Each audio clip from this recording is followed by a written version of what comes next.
All right, everybody, and welcome back. Stages 14 and 15. So the Pyrenees, starting out from Po and going up to Saint-Lary-Soulan. And this was going to be the big weekend to see who was going to take the lead and really solidify it. Was it going to be Pogačar or Vingegaard? Now, the Col du Tourmalet was the big mountain in this, but it was only the first of 3 passes for the day. And even though there was a lot of action, it really didn't seem that anybody was taking any initiative early on. It wasn't until the last 16K or 10 miles when things really started to solidify and the tactics started to really play out. Adam Yates went off first for UAE, and Pogačar just stayed back, and then all of a sudden Pogačar took off and left Vingegaard and Evenepoel behind, and Pogačar caught Yates very quickly and started to put some real time into Vingegaard and Evenepoel. So this was really an unbelievable test to see if Vingegaard could keep up, and Pogačar crosses the line, and you really see the look of pain and suffering on the face of Vingegaard. He only lost 39 seconds here for the day, but boy, he looked like he was toast. So kind of ominous for the way the rest of the weekend was going to go. So the next stage, that was today. Happy Bastille Day, 14th of July, the French national holiday.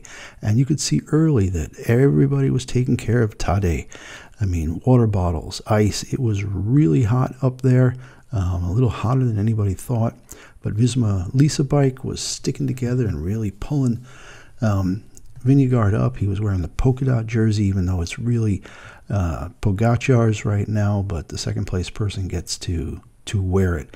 And then as we started to go, we saw 10 kilometers to go after all of these climbs. Finally, Vingegaard makes his move at 10.5K, and they basically were still chasing down one fella who was, the breakaway.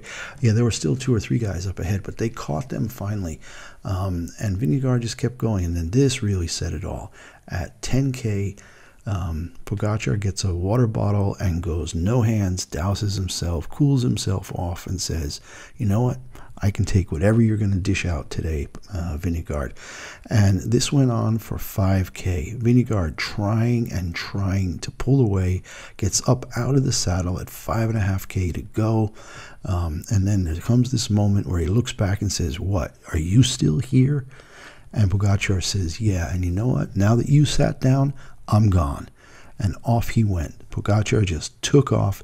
They had already put a whole minute into Evenepoel, and within 1K, you can see Pogačar had already put 12 seconds in. And I thought it was pretty amazing that he was like a metronome. And 3Ks after he broke away, it was up to 36. So basically, he was doing 12 seconds.